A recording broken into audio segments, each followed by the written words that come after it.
Hai teman-teman, nama saya Yunus Starina. Kali ini saya akan menjelaskan tentang 10 layanan bimbingan konseling.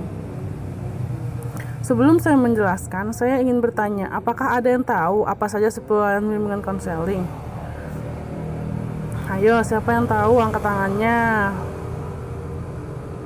Baik, kalau belum ada yang tahu, ayo kita mulai materinya.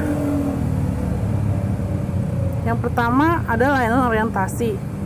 Yang kedua adalah layanan informasi, yang ketiga layanan pembelajaran, yang keempat layanan penempatan dan penyaluran, yang kelima penguasaan konten, yang keenam konseling perorangan, yang ketujuh konseling kelompok, yang kedelapan bimbingan kelompok, yang kesembilan layanan konsultasi, dan yang terakhir adalah layanan mediasi. Saya akan menjelaskan satu persatu. Yang pertama ada apa itu layanan orientasi? Layanan orientasi merupakan layanan yang memungkinkan peserta didik memahami lingkungan baru, terutama lingkungan sekolah dan objek-objek yang dipelajari.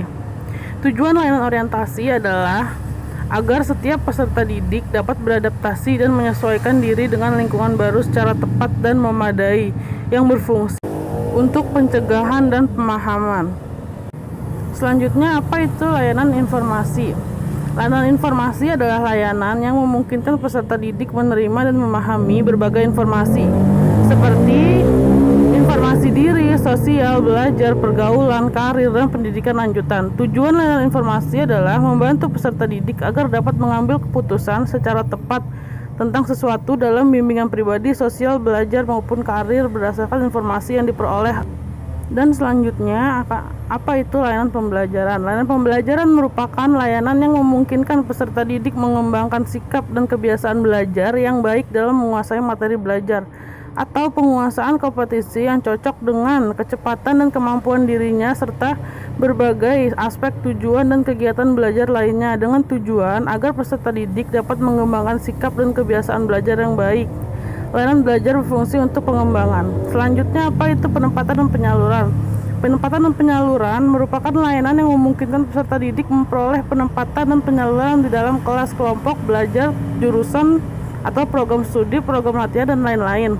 Layanan penempatan dan penyaluran berfungsi untuk pengembangan diri seseorang agar diri seseorang dapat berkembang. Tujuannya adalah agar peserta didik dapat mengembangkan segenap bakat, minat, dan potensi lainnya. Selanjutnya ada layanan penguasaan konten. Layanan penguasaan konten merupakan layanan yang membantu peserta didik menguasai konten tertentu, terutama kompetensi dan atau kebiasaan yang berguna dalam kehidupan di sekolah, di keluarga, dan di masyarakat. Selanjutnya ada layanan konseling perorangan. Layanan konseling perorangan adalah layanan yang memungkinkan peserta didik mendapatkan layanan langsung tatap muka dengan guru bimbingan untuk membahas dan mengentaskan permasalahan yang dihadapinya dan perkembangan dirinya. Tujuan layanan konseling perorangan adalah agar peserta didik dapat mengentaskan masalahnya yang dihadapi. Layanan konseling perorangan berfungsi untuk mengentaskan dan advokasi.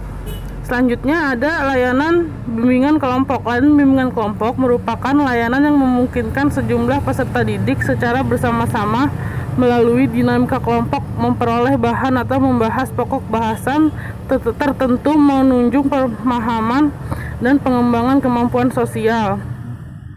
Layanan ini berfungsi untuk pemahaman dan pengembangan diri seseorang. Selanjutnya ada layanan konseling kelompok. Konseling kelompok merupakan layanan memungkinkan peserta didik memperoleh kesempatan untuk membahas dan pengentasan permasalahan pribadi melalui dinamika kelompok. Masalah yang dibahas itu adalah masalah-masalah pribadi yang dialami oleh masing-masing anggota kelompok. Layanan konseling kelompok berfungsi untuk mengentaskan dan advokasi. Selanjutnya ada layanan konsultasi. Layanan konsultasi merupakan yang membantu peserta didik atau pihak lain dalam memperoleh wawasan, pemahaman, dan cara-cara yang perlu dilaksanakan dalam menangani kondisi atau masalah peserta didik. Pengertian konsultasi sendiri dalam BK adalah suatu proses penyediaan bantuan teknis untuk konselor, orang tua, administrator, dan konselor lainnya dalam mengidentifikasi dan memperbaiki masalah yang membatasi efektivitas peserta didik. Selanjutnya ada layanan mediasi yang terakhir. Layanan mediasi merupakan layanan yang membantu peserta didik menyelesaikan permasalahan maupun perselisihan dan memperbaiki hubungan antara peserta didik dengan konselor sebagai mediator. Sampai di sini materi kita. Baik, apa ada yang ditanyakan? Dari penjelasan yang saya jelaskan sebelumnya, apakah sudah dapat dipahami? Jika sudah, saya akan akhiri materi hari ini. Wassalamualaikum warahmatullahi wabarakatuh.